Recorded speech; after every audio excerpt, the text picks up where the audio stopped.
잠시 7시에는 이화여대 프렌디오에서 이화 우체국을 보내드립니다.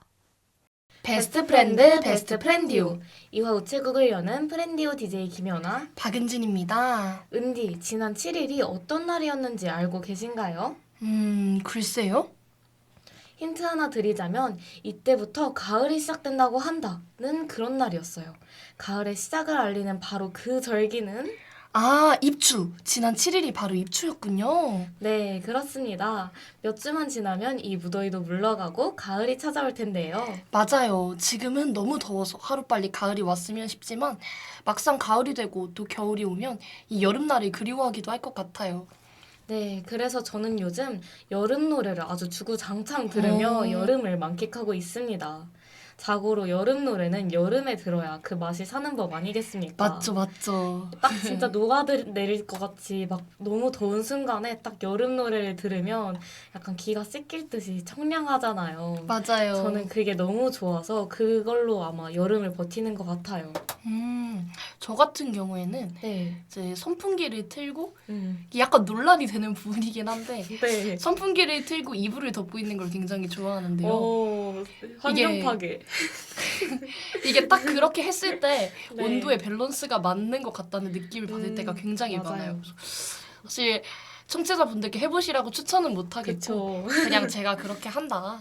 그렇게 하면 다 난방비가 환경 파괴는 물론이고 가끔씩 즐기면 나쁘지 않을 것 같긴 하네요. 또. 가끔만 해보시기를 바랍니다. 네, 그러면 오늘도 한번 순서를 소개해 볼까요? 네, 좋습니다. 오늘 1부 띵용 편지 왔어요에서는 사연과 편지를 전해드릴 텐데요. 프렌디오 앞으로 도착한 짝사랑 그만하고 싶어요. 사랑에 대한 고민 사연과 청취자분이 보내주신 동생에게 보내는 다정한 편지 한 통까지 함께 나눠보도록 하겠습니다. 2부 지금 뭐하뇨?에서는 올해 들어 새롭게 바뀌었던 마포구 정책에 관해 이야기 나누는 시간을 가져보겠습니다. 마지막 3부 함께 듀란듀란에서는 중앙대학교 연희예술학과 조수민님을 게스트로 모셔보려고 합니다. 잠깐! 여러분도 이화 우체국 제작에 참여하실 수 있다는 사실 알고 계신가요? 바로바로 사연과 편지를 통해서인데요. 프렌디오는 1부에서 다루는 사연과 편지를 상시 모집하고 있습니다. 너튜브에 프렌디오 검색하시면 계정 설명란에 사연 및 편지 보내실 수 있는 링크가 있으니까요.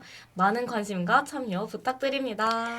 자, 그럼 오늘 도착한 사연과 편지들을 읽으러 사소함의 문을 같이 열어볼까요? 8월 16일 이화 우체국의 11번째 이야기 지금 시작합니다.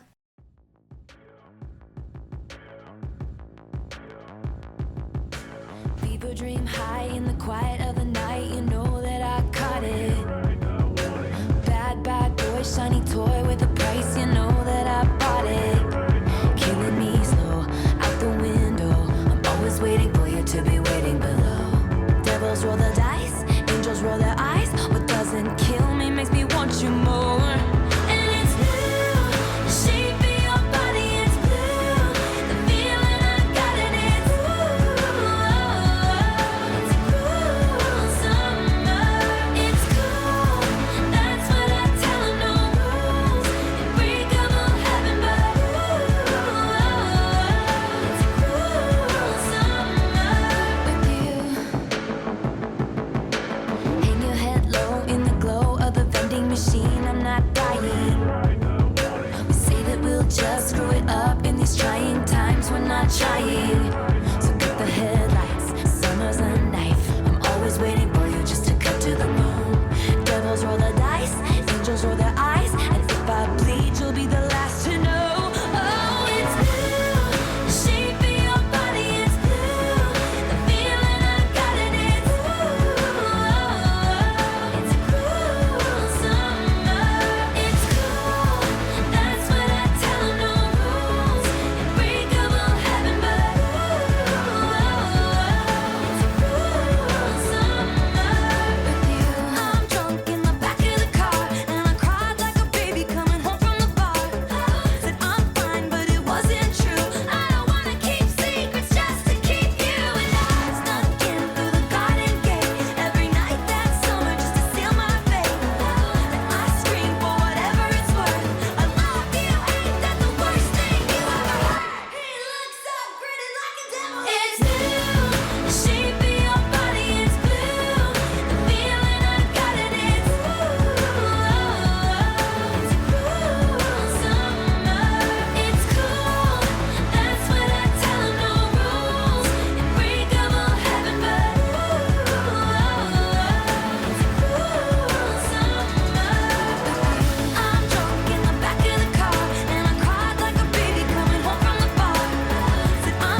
이화우체국의 사상함에 오늘의 사연이 도착했네요. 같이 읽어볼까요? 오늘 사연은 짝사랑 홀링님이 보내주셨습니다. 안녕하세요 프렌디오 여러분. 저는 요즘 사랑 때문에 고민인 한 대학생입니다. 줄여서 금사빠라고 하죠. 금방 사랑에 빠지는 타입인 저는 이성을 처음 보면 거의 몇 초 만에 호감도가 결정나는데요. 짝사랑 경력까지 아주 화려하답니다. 솔직히 말하면 저는 이때까지 거의 쉬지 않고 짝사랑을 해왔던 것 같아요. 물론 연애로 이어진 건 몇 번 안 되긴 하지만요. 솔직히 짝사랑이라는 게 엄청 힘든 거잖아요. 그런데 힘들긴 해도 저는 한편에서 나름 즐기고 있었던 것 같아요. 말로 설명하기는 힘들지만 이런 짝사랑의 모순적인 묘미를 직접 해본 사람이라면 누구든 알 거라고 생각해요.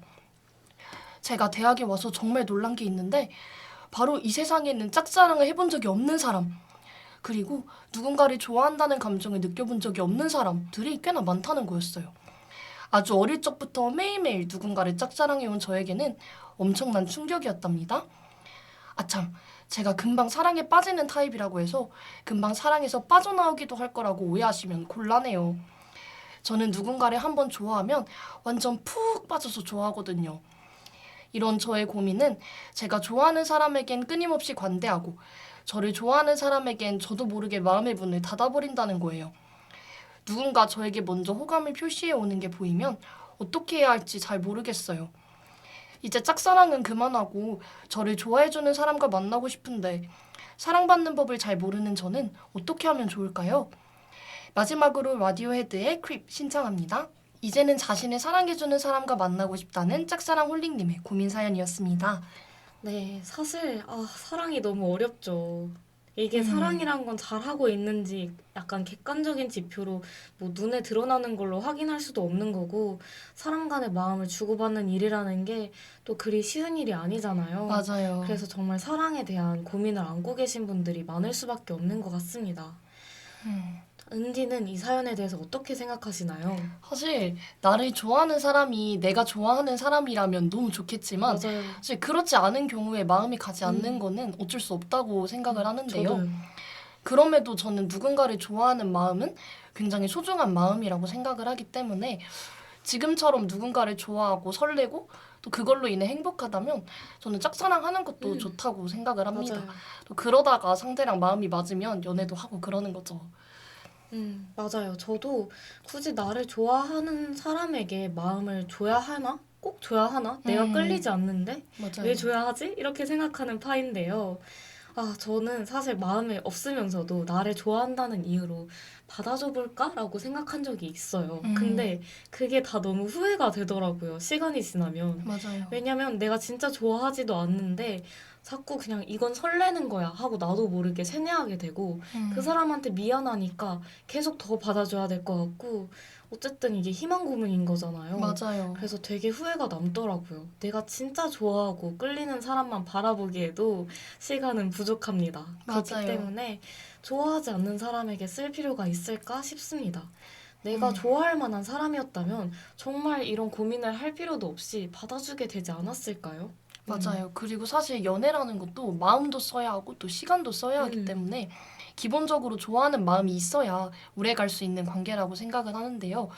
그래서 마음이 없는데 굳이 시간과 마음을 쓰는 게 굳이 필요할까 싶은 생각도 들고 그래서 현재 사연자님의 상황이 전혀 문제가 될 것이 없는 상황이라는 거를 말씀을 드리고 싶어요.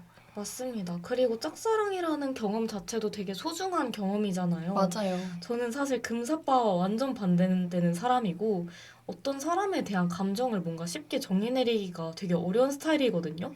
이게 잠깐 설레는 건지 아니면 진짜 좋아하는 건지 저는 그걸 항상 분간을 잘 못해서 흐지부지 되는 타입인데 또 확실하게 이건 좋아하는 게 맞다라고 마음을 정하고 또 마음껏 짝사랑을 하실 수 있는 그 사연자님이 어떻게 보면 되게 전 부럽기도 하고 또 그런 경험이 많은 것 자체가 저에겐 되게 특별하게 느껴지기도 합니다. 저는 개인적으로 연애를 너무 하려고 하시지 마시고 오히려 자기 자신에게 집중하는 시간을 좀 만들어 보셨으면 좋겠어요. 맞아요. 아직 연애에 조급할 나이는 아닌 것 같고 네. 자연스럽게 나에게 집중하는 시간을 보내면서 나의 가치관과 시야도 점점점 키워나가다 보면 자연스레 좋은 인연이 따라올 수도 있고 안 따라오면 뭐 어떻습니까? 맞죠? 멋진 내가 있으니까 너무 조급해하지 않으셔도 좋을 것 같아요. 네, 지금 이렇게 고민을 하고 계시는 짝사랑 홀릭님의 고민 사연이 조금이나마 정리가 되셨기를 바라면서 또 멋진 사랑 하시기를 응원하겠습니다. 그럼 짝사랑 홀릭님의 신청곡 라디오 헤드의 클립 틀어드리겠습니다.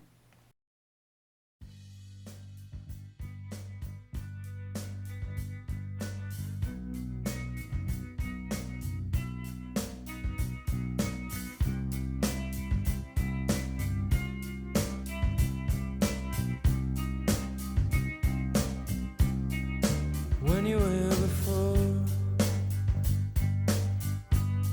couldn't look you in the eye. You're just like an angel. Your skin makes me cry. You float like a feather in a beautiful world. I wish I was special.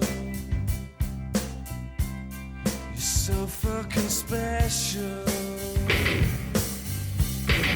But I'm a creep. I'm a widow. What the hell am I doing here? I don't belong here.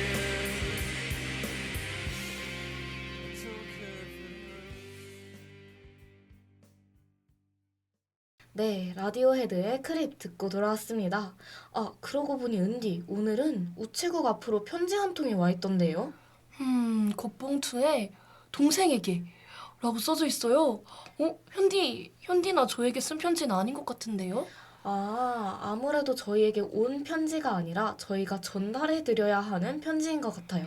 아, 그럼 닉네임 러블러브님이 보내주신 동생을 향한 편지 같이 나누어 볼까요? 사랑하는 동생에게 안녕, 나란다. 바로 너의 언니. 이 편지가 너에게 닿을 수 있을지 모르겠지만 네가 가끔 이화우체국을 청취하는 것 같기도 하니까 편지를 하나 붙일까 해. 내가 본가에 살지 않아서 우리는 거의 한 달에 한 번쯤 보는 것 같은데 널 볼 때마다 나는 공부는 잘 돼가냐? 라는 말로 안부를 묻는 것 같아. 잘 지냈어? 라는 더 짧고 다정한 말이 있는데도 말이야. 네가 고등학생이 되고 나서는 나도 모르게 너를 과거의 나라고 착각하게 되어서 더 독하게 이야기할 때도 있는 것 같아. 너는 나랑 다른데 말이지. 그래서 가끔은 이야기해놓고 후회할 때도 있어. 공부하느라 힘들지? 뜻대로 안 돼서 속상하고 분할 때도 있을 거라는 걸 알아. 그렇지만 정말 지금은 공감이 안 되겠지만 수험생활은 끝이 있더라. 새벽이 지나면 해가 뜨는 것처럼 말이야. 그래도 어두울 땐 좀 쉬어도 가고 잠도 좀 자고 그러다 보면 해는 떠. 그러니까 힘내. 나도 너에게 더 다정한 언니가 되도록 할게. 세상에 단 하나뿐인 내 동생 많이 많이 사랑해. 너를 사랑하는 언니가. 고등학교를 다니는 동생을 향한 러브러브님의 애정어린 편지였습니다. 와, 마음이 따뜻해지네요. 아, 저는 사연을 들으면서 제 동생이 네. 되게 생각이 많이 났던 맞아요. 것 같아요. 은디 동생이 있잖아요. 맞아요. 특히 동생을 과거의 나라고 생각해서 더 독하게 대할 때도 있었다는 말이 되게 공감이 가는데요. 사실 언니로서 좀 동생이 잘 됐으면 하는 마음으로 하는 말인데 그쵸. 또 동생 입장에서는 그렇게 받아들여지지 않는 경우도 있는 것 같아요. 그래서 동생을 향한 사연자분의 마음이 느껴져서 되게 감동적인 사연인 것 같습니다. 맞아요. 저는 사실 동생의 입장이 항상 됐었는데요. 제가 또 동생의 입장에서 말씀드리자면 저는 되게 수능이 끝나고 한때 멘탈이 많이 약해져 있을 때 오빠가 저를 되게 막 다그치면서 지금 이러고 있을 때가 아니라 논술에 집중해야 한다 막 이렇게 얘기를 했거든요. 그때는 안 그래도 속상한데 이렇게까지 막 얘기를 해야 되나라는 생각이 들기도 했었어요. 그런데 지금 생각해보면 덕분에 좀 정신을 부여잡고 준비도 할 수 있었고 한때는 또 오빠랑 나는 다른 사람인데 왜 이렇게 참견일까 하며 삐딱하게 이렇게 말하기도 했지만 돌아보면 참 고마웠고 모든 게 저에 대한 애정이 없었다면 할 수 없다는 것을 이제는 알 것 같거든요. 그래서 분명 러브러브님의 동생도 좀 나중에 돌이켜봤을 때 혹은 지금도 곰곰이 생각해 보셨을 때 분명히 이해할 수 있을 거라고 생각을 합니다. 저 사실 편지를 받는 동생분께서도 좀 사연자분을 언제나 응원하는 가족들이 뒤에서 든든하게 있으니까요. 조금 더 힘을 내셔서 원하는 결과를 얻으실 수 있기를 응원을 하겠습니다. 그리고 사실 힘들 때는 먼저 경험해본 언니가 있으니까요. 맞아요. 언니에게 고민도 이야기해보고 또 좋은 방법으로 잘 헤쳐나가시기를 정말 응원하도록 하겠습니다. 네, 편지 내용처럼 정말 해는 뜨기 마련이니까요. 스스로 많이 다독여 주시기도 하면서 몸도 마음도 꼭 건강하게 이 과정을 잘 완주하셨으면 좋겠습니다. 파이팅이에요. 네, 그럼 러블러브님의 신청곡 신인류의 한여름 방정식 듣고 2부 지금 뭐하죠?로 돌아올게요.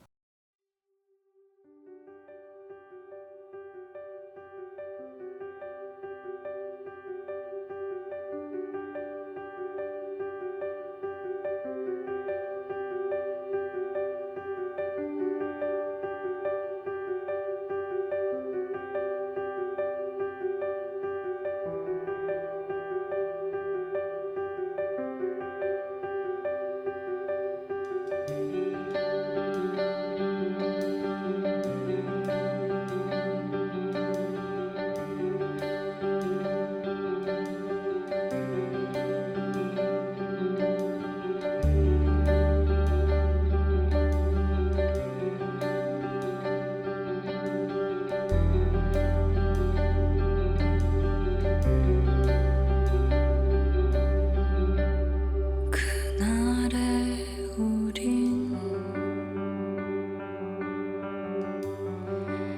사랑을 말하고서 왜 다시 고민할까.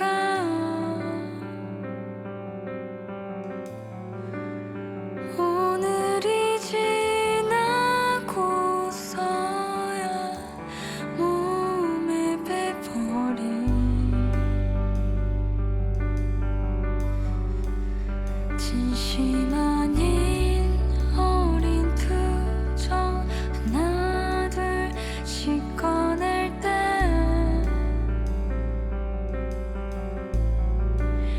그대여 울지 말아요. 붉은 내 모습과 아무것도 아닌 그렇게 더 익숙해졌지.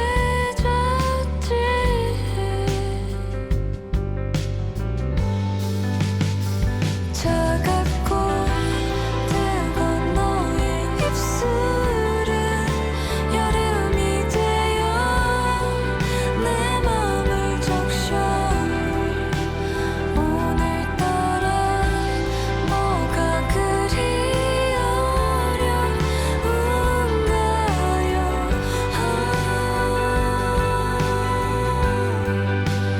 낯선 공기 마주할 수 없겠어. 내 곁에 머문 우리의 긴 여운과 짧은 잠이 들어.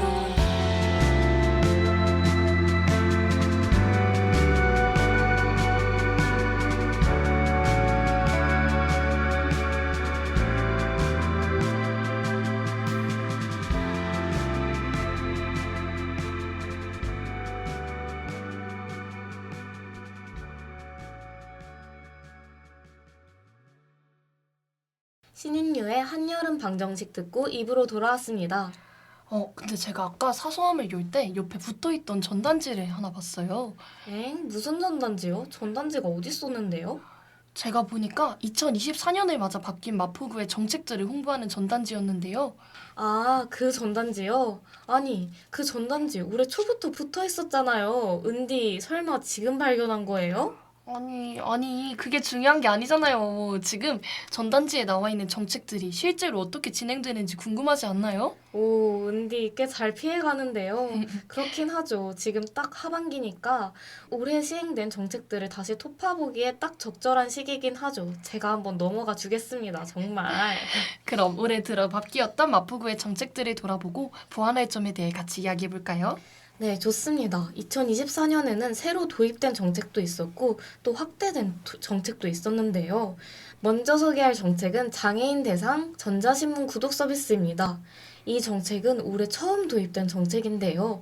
구독한 신청자들을 대상으로 최신 사회복지 정책을 SNS로 발송해주는 그런 정책이라고 합니다. 아무래도 종이로 된 지류신문은 시각장애인과 고령장애인이 이용하기 어렵다는 그런 한계가 존재하기 때문에 기사 내용을 읽어주는 기능을 도입하여 장애인들의 정보 접근에 실질적인 도움을 주는 정책이라고 하는데요. 그 다음 정책은 또 뭐가 있죠? 그 다음 정책은 출산 양육 혜택 확대인데요. 먼저 부모 급여가 확대가 되었습니다. 만 0세에게는 100만 원, 만 1세에게는 50만 원을 지급했고요. 또 영아 전담 아이돌봄 지원이 확대돼서 만 36개월 이하의 아동을 대상으로 등 하원과 병원 동행까지 함께 해주었다고 합니다. 네, 주민참여 효도 밥상 사업은 확대가 되었는데요. 2023년부터 마포구가 전국 최초로 추진한 사업입니다. 만 75세 이상 어르신에게 점심 식사를 제공하고 또 안부 확인으로 고독사도 예방하고 건강 및 법률 상담까지 진행해서 한마디로 원스톱 노인 통합 서비스라고 할 수 있는데요. 연말까지 49개 급식 기관에서 총 1,500명의 독거 어르신이 효도 밥상을 이용하게 될 예정이라고 하네요. 네, 효도밥상 자원봉사자는 상시 모집하고 있으니 참여를 원하는 청취자분들께서는 마포구 자원봉사센터로 문의하시면 됩니다. 그나저나 은디, 이렇게 많은 정책들 중에서 작년에 구민들에게 가장 많은 사랑을 받은 마포구 정책은 뭔지 아시나요? 조금 전에 저희가 소개드린 주민참여 효도밥상일 것 같아요. 작년에 마포구가 전국 최초로 추진했다고 하고 또 올해 사업이 확대될 정도라면 주민들에게 큰 사랑을 받았던 게 확실하죠. 땡! 완전 틀렸습니다. 정답은 바로 홍대의 레드로드였다고 하는데요. 주민 참여 효도박상은 아쉽게도 2위였다고 합니다. 그래도 근접했네요. 그런데 레드로드, 저 딱 떠오르는 장소가 있어요. 홍대에 있는 붉은색으로 칠해진 거리 말씀하시는 거 맞죠? 맞아요. 정확히는 홍대 일대의 문화예술관광특구 테마거리를 칭하는데요. 경의선 숲길부터 홍대, 그리고 당일리 발전소까지 약 2km에 이르는 구간을 마포구가 2023년에 붉은색 페인트로 칠해 조성한 것이 바로 레드로드입니다. 이 레드로드는 인파 밀집 등 여러 안전사고를 예방하기 위함과 동시에 관광도시로서 브랜드 가치를 높이는 효과를 창출하고자 조성되었다고 해요. 그쵸. 그런데 이런 레드로드도 올해를 맞아서 새 단장을 마쳤었는데요. 바로 레드로드의 핵심 구간인 지하철 2호선 홍대 입구역 주변부터 시작하는 초입 구간의 기반시설 개선 공사가 지난 봄에 이루어졌다고 합니다. 네, 구체적으로 어울마당로 일대 구간의 광장, 야외 전시존, 그리고 버스킹존이 개선되었다고 해요. 새로운 보행로, 공중화장실, 그리고 벤치까지 설치되었고 녹지대 또한 정비되었다고 합니다. 특히 벤치와 수목을 새롭게 배치한 건 보행 안전을 높이기 위해서라고도 하는데요. 레드로드가 거리 예술을 활성화하고 또 관광객을 유입시킬 목적으로 조성됐지만 안전사고를 예방하기 위함도 크다고 해요. 칠해진 페인트도 단순한 빨간색 페인트가 아니라 미끄럼 방지 페인트라는 점 놀랍지 않나요? 그런데 과연 실질적으로 효과가 있을지 우려를 표하는 시민들도 많다고 합니다. 지난해 10월 이태원 참사가 발생한 뒤에 서울시 등이 다중인파 밀집 지역 취약 구간을 조사했는데요. 그중 홍대 어울마당로의 인파 혼잡도가 높은 것으로 파악돼서 대책으로 마련된 것이 바로 레드로드입니다. 어울마당로를 비롯한 홍대 곳곳이 자동차와 보행자가 섞여서 통행하는 보차 혼용도로이기도 하기에 안전사고가 발생할 위험이 높은 것은 사실이죠. 그런데 레드로드가 과연 이러한 우려를 실질적으로 해소해줄 수 있는지도 의견이 분분하다고 합니다.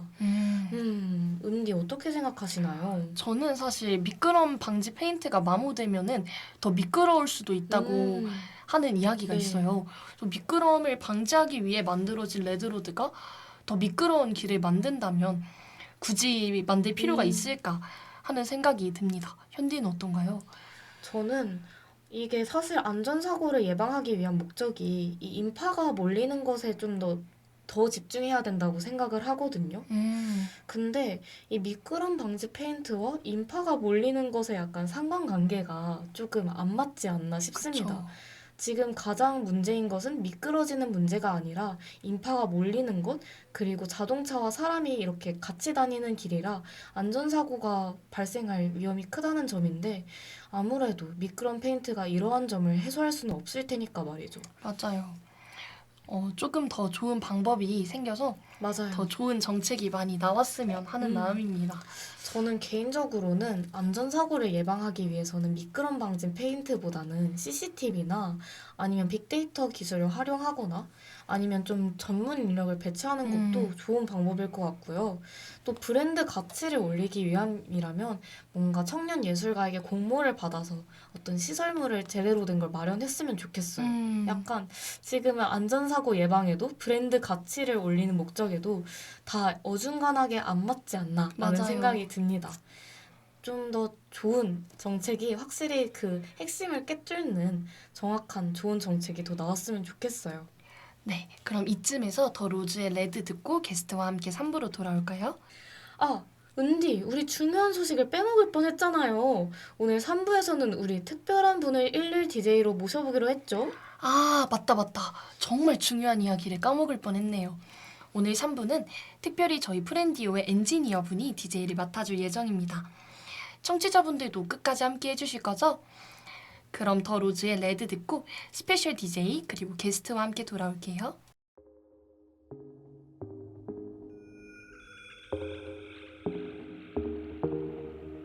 Stay 작은 불빛 날 끌어당기는 fireflies Take 날 데려가 숨 막히는 시선 속에 비춰지는 moonlight 길을 찾아가 점점 가까이 내게 다가와 떠오르는 flashlight 빛을 따라가 쏟아지는 저 shooting stars I wanna be red 눈앞에 피어난 불꽃처럼 No I wanna be red 빨갛게 펼쳐진 하늘처럼 I don't care I wanna be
3부 함께 도란도란 시간이 돌아왔습니다.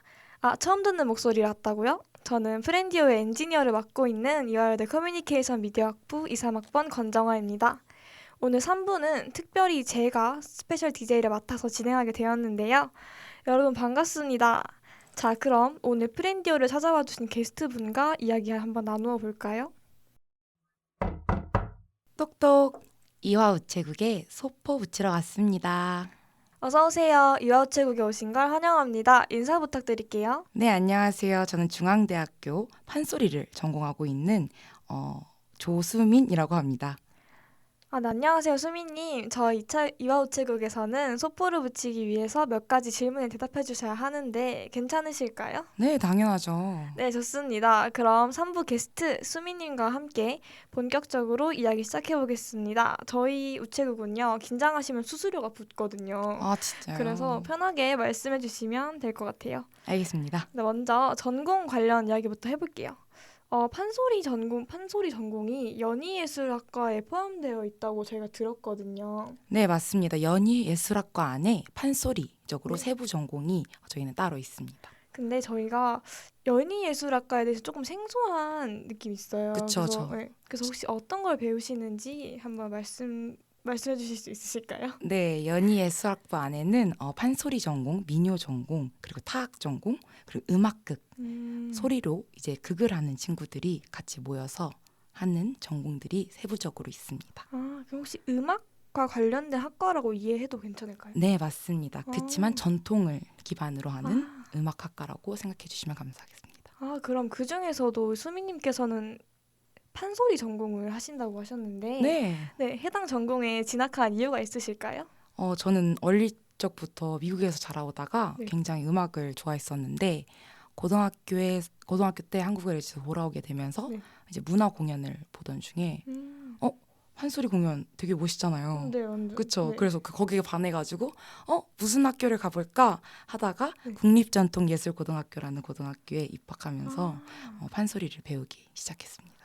궁금한 게 이런 연희예술학과에서 배우는 커리큘럼 중에서 판소리 말고 다른 음악을 배울 기회도 있는지 궁금해요. 네, 다양한 음악을 배우려고 종합예술인이 되어야 된다고 요즘 시대는 또 생각해서 네. 저희는 연기, 무용, 또 다른 작곡, 피아노 음. 이런 등등 다양한 음악을 배우고 있습니다. 아, 그럼 그 중에서 혹시 판소리 말고 다른 거에도 관심 있는 게 있으실까요? 저는 실용음악 쪽에 있는 피아노 코드 진행 이런 방법들 가지고 범 내려온다 아시죠? 네. 네, 범 내려온다처럼 이렇게 센세이션을 일으킬 수 있는 그런 퓨전에 아, 대한 퓨전 음악. 네, 그런 거에 관심이 많아서 그런 코드 진행을 배워보면 미디나 컴퓨터로 네. 하는 음악 그런 걸 배워보면 훨씬 더 좋을 것 같아서 그런 쪽에 저는 관심이 많은 것 같습니다. 우와, 신기해요. 저는 판소리 하면은 되게 네, 엄청 전통적인 것만 생각을 했거든요. 네, 그래서 뭔가 다른 분야에도 관심이 있으실 거라고 생각을 한 적이 없는데 뭔가 그런 쪽에 관심이 있으시다고 하니까 되게 신기한 것 같고 그러면 판소리 이야기를 해볼게요. 그럼 네. 아까 전에 이야기하셨던 판소리 시작 동기를 조금 더 자세하게 알 수 있을까요? 네, 시작 동기는 저는 어릴 적부터 뮤지컬이나 성악을 미국에서 굉장히 많이 했었어요. 네. 그래서 한국에 돌아와서 우리 문화에는 어떤 음악이 있을까? 각 나라에마다 각자 그 음악 스타일이 있잖아요. 네네. 그래서 우리나라는 어떤 음악이 있을까 하던 중에 국립국악원 공연들을 굉장히 많이 보러 다녔어요. 근데 그게 판소리 공연이었는데 네. 압도감이 너무 크더라고요. 그 공연장에서. 네네. 그래서 취미로 한번 나 노래 좋아하니까 판소리 배워볼까 해서 동네 학원을 찾아가서 기초를 배우고 그렇게 해서 이제 국립전통예술고등학교를 진학했다가 네. 이제 대학교는 다시 미국을 돌아가려고 그랬어요. 아, 진짜요? 네, 근데 돌아가려고 그랬는데 코로나가 딱 터져버린 거예요. 그래서 지금까지 중앙대학교에서 다시 입학해서 판소리를 전공하고 있는 것 같습니다. 근데 취미로 시작하셔서 네. 이렇게까지 온 게 너무 대단하다고 생각하거든요. 저는. 감사합니다. 그래서 저는 궁금한 게 판소리 네.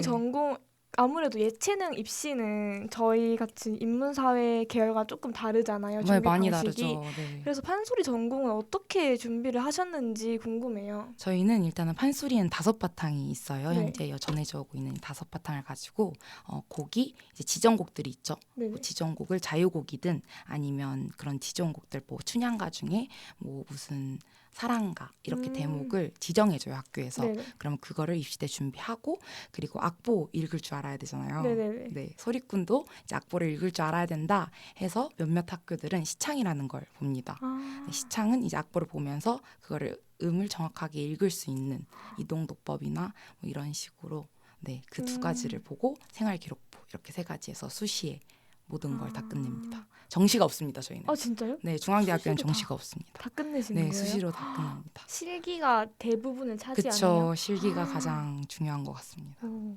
판소리 하면은 네. 저희가 아무래도 제가 생각하기에는 좀 발성이 많이 중요할 것 같아요. 네, 발성이 확실히 다르죠. 네.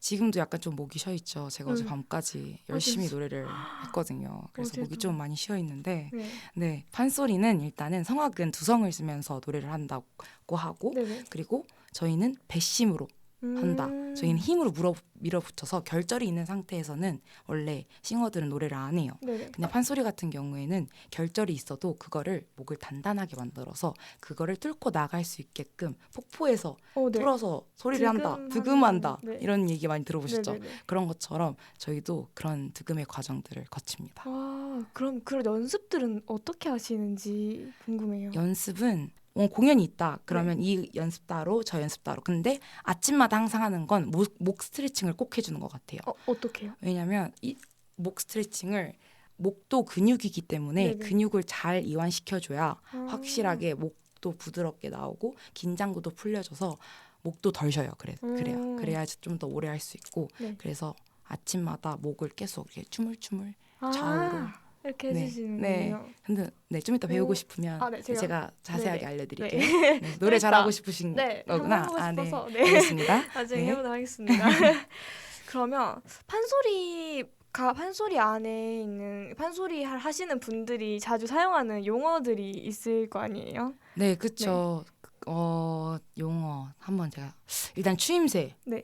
그런 거 많이 들어보셨죠? 추임새 네네네. 얼씨구 노래할 때 네. 막 성악할 때는 브라보 하고 끝내는데 네. 저희는 판소리라는 건 한 판에서 같이 서로 어우러진다 해서 판소리거든요. 아. 그래서 관객들과 같이 소통하면서 가장 중요한 음악이기 때문에 판소리는 호응도 같이 하면서 관객들과 주고받고 내가 노래를 이리 오너라 업고 놀자 이러면 여기서 얼씨구 얼씨구, 잘한다 이런 식으로 하면서 이제 호흡이 있는 그런 아. 예술이기 때문에 같이 어우러져서 이런 추임새도 많이 하고 그리고 저희는 네. 고음 이런 걸 상청, 하청 이렇게 표현을 해요. 진짜요? 좀 신기하죠? 네. 네. 처음 들어본 네. 것 같아요. 원래 고음 올려 이런 게 아니라 저희는 상청을 올려 배심을 더 줘. 왜냐 다른 호흡을 더 줘. 네. 좀 두성을 좀 더 이용해서 한번 해볼까? 근데 저희는 그렇게 이용을 안 하고 그런 용어를 네. 사용 안 하고 통성으로 질러, 눌러, 힘을 써, 상청을 써, 하청을 내 약간 이런 식으로 표현하는 것 같아요. 약간 이런 배를 용어들이 이용하는 네 거. 단전의 힘을 사용해서 아. 소리를 하는 것 같습니다. 그렇게 저는 배워왔던 것 같아요. 그러면 혹시 가장 자신 있는 대목이 있으실까요? 이게 진짜 어려운 질문인 것 같아요. 가장 자신 있는 대목 확실히 잘하는 거는 입시 때 했던 곡이 확실하게 너무 많이 불렀고 너무 많이 들어서 네네. 안 하고 싶은데 네네. 제일 잘하는 건 입시 곡이지만 아무래도 그럴 수 제가 있죠. 제일 좋아하는 건 사랑가인 것 같아요. 사랑가. 네. 사랑가는 정말 저도 잘 알고 있는 것 그쵸? 같아요. 또 아는 거 있어요? 판소리 중에서? 사랑가. 저는 사랑가 말고는 사랑가. 잘 네. 알지 못한. 범 내려온다도 범 범내려온다는 수군가예요. 수군가. 네, 판소리인데 리믹스한 거예요. 진짜요? 원래 노래가 있어요. 아. 그렇게. 이렇게 리믹스, 사랑가의 비트를 넣어가지고 사랑가를 새롭게 만든다던가 요런 식으로 퓨전을 굉장히 많이 활용하는 것 같아요. 요즘 시대에. 판소리와 다른 장르의 콜라보가 그럼 많겠네요. 네, 맞습니다. 혹시 해보신 거 있으실까요? 저는 광고 음악을 한번 제작해 본 적이 있는데 래퍼 한 애랑 네네. 같이 랩이랑 판소리랑 같이 어우러져서 퓨전을 했던 것도 있고, 그리고 제가 또 자작곡을 또 준비해가지고 만들어서 발표한 적도 있었던 것 같습니다. 저도 나중에 들어보고 싶은데요. 네, 꼭 들어봐 주세요. 네. 좋아요도 눌러주시고. 네, 네. 나중에 들어보도록 하겠습니다.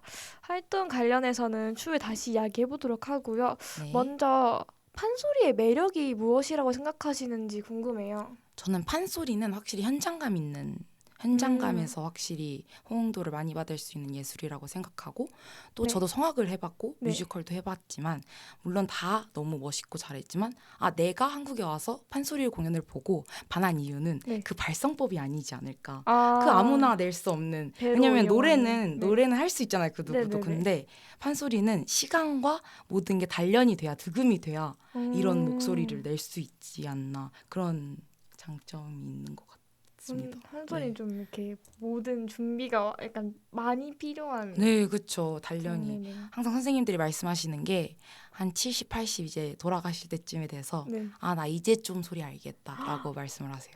아, 네. 근데 어쩐지 제가 명절 같은 날에 네. TV를 틀면 좀 가요 무대 판소리 하시는 그쵸. 분들이 많이 나오잖아요. 네. 근데 대부분 다들 연세가 조금 있으세요. 그런 그쵸. 분들이 많이 나오는데 좀 이유가 그런 이유가 있는 걸까요? 확실히 유명하시고 인간 문화재이시고, 또 나이가 단련이 될수록 그 읽는다고 하죠. 목이 약간 네네네. 저희는 이렇게 표현하거든요. 목이 읽는다고 표현을 하기 때문에 네. 그게 단련하고 또 단련이 돼서 목이 성대 결절에서 근육으로 바뀌면서 그게 단단해지면서 그 소리가 확실히 다른 것 헐. 같아요. 선생님 달라요. 혹시 추후에 생각하시는 진로 같은 게 있으신가요? 저는 외국에서 와서 네. 우리 문화를 한국에 와가지고 너무 많이 배웠던 것처럼 우리 문화도 이렇게 좋고, 지금 방탄소년단이랑 또 대치타가 네네네. 휴가 때문에 엄청 국악에 대한 관심도가 높아졌거든요. 네네. 근데 그런 만큼 국악하는 친구들은 또 국악만 해요. 네. 뭐 지금은 아닌 친구들도 있겠지만, 그치만 저는 영어랑 중국어 언어가 돼가지고 오, 네, 엄청 이런 걸 장점. 가지고 왜 해외 같은 공모전이나 네네. 뭐 해외 이렇게 매개체가 될 수 있는 무역 역할을 하는 게 저의 가장 큰 꿈이고, 또 엔터테이너가 되는 게 모든 아티스트의 꿈 아닐까요? 와, 네. 너무 멋져요. 진짜. 아니에요. 너무 멋져서. 더 멋지세요. 네. 그러면 활동하신 거 관련해서 좀 여쭤볼게요. 음반 작업을 하셨다고 들었어요. 네. 어떤 음반을 작업하셨는지 또 관련된 에피소드가 있다면 한번 풀어주실 수 있으신가요? 저는 매 방학 때 계획을 되게, 저 MBTI가 J거든요. 네. 네, J여서 지금은 좀 약간 P 조금 살짝 반반 섞여 있는 좀 네. 바뀌었는데, 일할 때만큼은 되게 J인데 네. 방학 때마다 목표를 하나 세워요. 나 이번 방학에는 이걸 꼭 이루어내야 되겠다 네. 라는 목표를 하나를 세우고 그걸 무조건 이루려고 하는데, 첫 번째 21살 학교를 입학하고 이번 첫 방학에 내가 뭘 해볼까, 뭐가 나한테 좋을까 해서 음반 작업해봐야 되겠다라고 생각을 하고 2달 만에 곡을 작업하고 녹음을 하고 음반을 냈던 것 같습니다. 1학년 때요? 네, 1학년 방학 그렇게 목표를 세웠었어요. 아, 진짜? 매 학기마다 그렇게 목표를 세우면 어떻게든 이루는 것 같아요. 그래서 꿈은 이루어진다. 꿈은 이루어지죠. 네, 그래서 목표를 크게 갖는 게 이제 제 항상 목표를 좀 크게 갖자. 그래야지 그 반이라도 가지. 확실히 목표를 잡고 뭘 하는 게 중요한 네, 일단 것 뭐를 같아요. 해야 되냐면 방학이 솔직히 후딱 가거든요. 맞아요, 엄청. 그냥 계획 없이 가면 하루하루 살다 보면 다시 개강인 수강 맞아요. 신청하고 다시 네, 바로 학교 가잖아요. 맞아요. 그래서 안 되겠다 이러면 나의 제일 꽃다운 나이 때 이 방학을 어떻게 헛되게 살지 않아야 될까라는 그런 생각을 하기 때문에 그러면 이 목표를 꼭 이뤄야 되겠다 해서 그렇게 방학하기 한 2주 전 이쯤에 생각한 것 같아요. 어떤 음반이셨는지. 이번 음반은 흥보가랑 제가 작곡한 그 퓨전 느낌으로 네네네. 냈었거든요. 네. R&B랑 그리고 판소리랑 퓨전되어 있는 곡입니다. 어디서 들어볼 수 있나요? 네, 모든 사이트, 멜론 차트나 음악 사이트에서 음악 사이트, 유튜브 이런 데서 다 들어볼 들어보실 수 수 있군요. 있습니다. 네, 그리고 방송에 출연하셨다고 들었어요. 네, 맞아요. 어떤 방송에 출연하셨을까요? 일단은 걸스 온 파이어라는 오디션 프로그램에 네네. 나왔었고요. 여자 네. 보컬 그룹 오디션인데 네. 실용음악 하는 친구, 그러니까 모든 장르들이 거의 다 모였어요. 50명이 딱 모여서 거기에서 이제 배틀을 하는. 네. 주로 어떤 음악 저는 하셨어요? 가서 정말 다 했던 것 같아요. 실용음악도 해보고 갑자기 성악도 해봤다가 갑자기 국악도 해봤다가 내가 맞는 게 뭘까 하면서 솔직히 혼란도 왔어요. 하면서 아 이게 맞나? 저게 맞나? 내 목소리가 이게 맞나? 라는 고민을 되게 많이 했었는데 그 과정들이 되게 저한테는 아 내가 어떤 아티스트로 성장해 나아가야지 이런 방향성을 확실하게 깨닫게 해준 것 같습니다. 힘들긴 했지만 네네. 솔직히 안 힘든 건 없잖아요. 네, 근데 그쵸. 힘든 만큼 얻는 것도 너무 많아서 뭐 멘탈이라든지 뭐 그 상황이라든지 마이크라든지 인이어라든지 그 무대 세션 뭐 저희는 현장 있는 공연이니까 항상 공연장만 다녔다면 방송국은 또 다르더라고요. 네네네. 카메라가 거의 한 30대 몇백 대가 좌우로 내 뒤 앞 다 있는데 네네. 카메라 켜지는 그 속도 열리는 각도 뭐 어디 사이드 이런 거를 확실히 확인할 수 있어서 얻어가는 게 더 많았던 것 확실히 같습니다. 무대에서만 한 거랑 조금 다른 네, 느낌이 모든 게 다른 것 있었군요. 같아요. 네. 그러면 저희 이화우체국에서는 자신에게 의미가 있는 물건을 소포로 붙여드리는데요. 오늘 소포로 붙이실 물건이 어떤 물건일까요? 에어팟입니다. 에어팟이요? 네. 이 물건을 붙이는 이유가 있으실까요? 제가 음악을 하다 보니까 에어팟 노이즈 캔슬링이 처음에 나왔을 때 너무 좋았잖아요. 네. 근데 그 처음 나왔을 때 너무 갖고 싶었는데 그때는 신분이 이제 너무 고등학생이라고 네. 보니까 그때는 못 샀는데 친언니가 처음으로 이제 알바를 해가지고 사줬어요. 진짜요? 저한테. 네. 음악 열심히 하고 이거 들으면서 너를 확실히 디벨롭 시켜줬으면 좋겠다 하면서 선물을 해줬었는데 이거를 소포를 붙이면서 제가 소포를 언니가 받았을 때 편지랑 선물을 해주고 싶네요. 너무 감동적인 소포를 맞습니다. 붙이셔서 네. 눈물이 약간 나려고 했는데 네, 다시 네. 참으세요. 네. 다시 참으세요. 다시 진행을 참으세요. 해야 하니까 네. 참아보면 또 신청곡이 있으시다고 네. 들었어요. 그 신청곡이 어떤 신청곡인가요? 제 자작곡을 들려주셨으면 오. 너무 고마울 것 같습니다. 네. 네, 좋아요. 어떤 노래인가요? 네, 수북이라는 SUBUK라는 곡인데요. 네. 이 곡은 사람이 횡할 때도 있고 수북할 때도 있지만 수북한 인생을 살자라는 뜻을 담고 있는 곡이기 때문에 네. 여러분 모두가 정말 수북한 인생을 사시라는 뜻을 담아서 또한 제 자작곡 홍보도 하기 네. 위해서 많이 들어주셨으면 하는 그런 마음에 이 곡을 선택하게 되었습니다. 네, 좋습니다. 그럼 마지막으로 저희는 수미님의 신청곡 들어볼 텐데요. 또 여기서 오늘의 스페셜 DJ인 저 권정아도 이만 물러가겠습니다. 저는 다음에 또 다른 기회로 여러분 다시 찾아올 예정이니까요. 많이 기대해주세요. 그럼 저스민의 수북 듣겠습니다.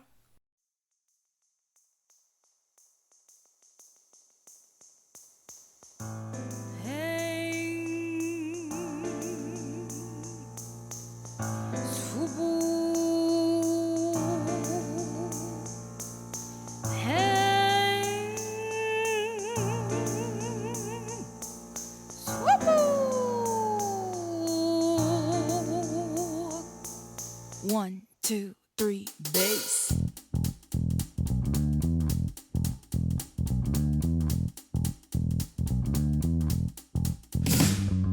박을 딱 쪼개놓고 보니 박속이 윙비고 마음을 딱 쪼개놓고 보니 맘속도 윙비고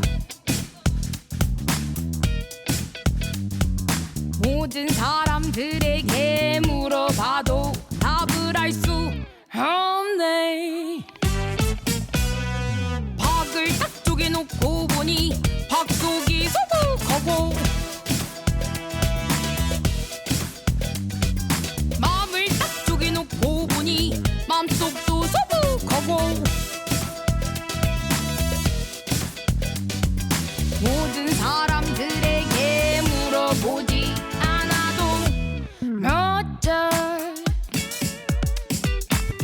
인생이 횡수북하지만 나답게 쿨하게 살아보는 것이었다. 흥부가 좋아라고 흥부가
그때야 볼륨을 높이고 비트에 맞춰 신나게 한번 놀아보던 것이었다. 흥부가 좋아라고 흥부가 좋아라고 내 두 짝을 떨어뜨리고 나면 누르고 흥부가 좋아라고 흥부가 좋아라고 내 두 짝을 떨어뜨리고 나면 누르고 흥부가 좋아라고 흥부가 좋아라고 흥부가 좋아라고 흥부가 좋아라고 흥부가 좋아라고 흥부가 좋아라고 엇바라진다. 흥부가 좋아라고 흥부가 좋아라고 내 두 짝을 떨어뜨리고 나면 누르고 흥부가 좋아라고 흥부가 좋아라고 내 두 짝을 떨어뜨리고 나면 누르고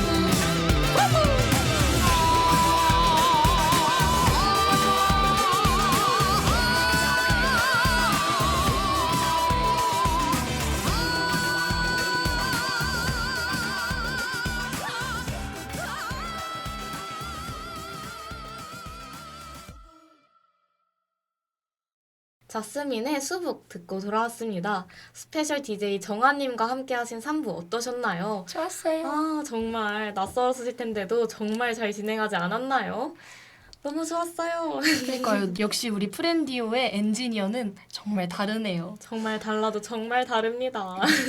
프렌디 오늘 방송 어땠나요? 너무 재밌었습니다. 특히 오늘 정책을 처음으로 같이 살펴봤잖아요. 마포구에서 이런 정책이 있다는 것도 처음 알게 됐고 또 레드로드 정책에 대해서 심도 깊게 얘기를 나눠보면서 좀 더 좋은 정책을 향해 나아갈 마포구를 기대해보는 그런 시간도 됐던 것 같습니다. 네, 저는 이제 러블러브님께서 동생에게 썼던 편지가 또 확실히 동생이 있는 맞아요. 언니의 입장이다 보니까 굉장히 기억에 남았던 것 같고 맞아요. 또 동생을 향한 제 마음과 비슷하지 않았나 하는 생각이 들었습니다. 정말 마음이 따뜻해지는 그런 편지였습니다. 그러니까요. 앞으로도 이화 우체국 앞으로 이런 따뜻한 편지가 정말 많이 들어왔으면 좋겠습니다. 네, 언제나 이화 우체국은 열려 있으니까요. 청취자분들 따뜻한 편지 많이 보내주시면 감사하겠습니다. 네, 그럼 오늘의 방송 한번 마무리해볼까요? 네, 오늘의 이화 우체국은 여기서 그만 문을 닫겠습니다. 여러분을 향해 항상 활짝 열려있는 이화 우체국을 기억해주세요. 그럼 지금까지 DJ 박은진, 김현아였습니다. 베스트 프렌드, 베스트 프렌디오. 안녕! 시들어가는 건 후회 없지는 않겠죠. 절대 쉽지도 않겠죠. 그래도 아름다워.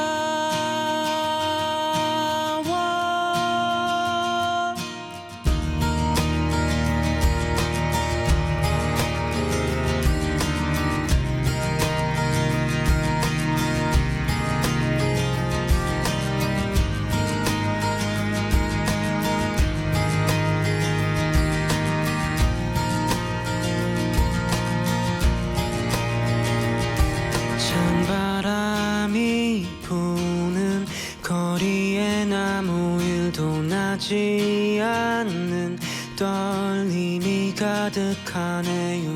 난 오늘도 아무 일도 없이 지나가요. 저녁 너머의 날 기다리는 그대가 서 있다 생각하다가 이만 줄이는 건 너무도 아름다워. 또다시 오지 않을 날들이여 한 폭의 그림 같은 모습이여 눈을 감는 순간에도 난 그댈 생각하겠어.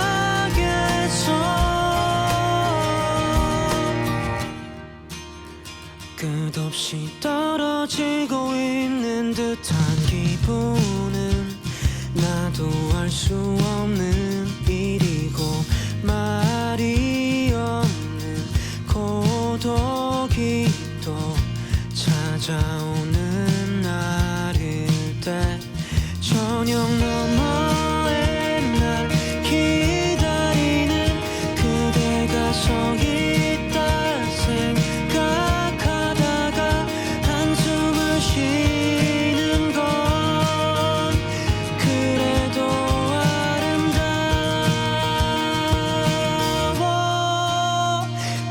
다시 널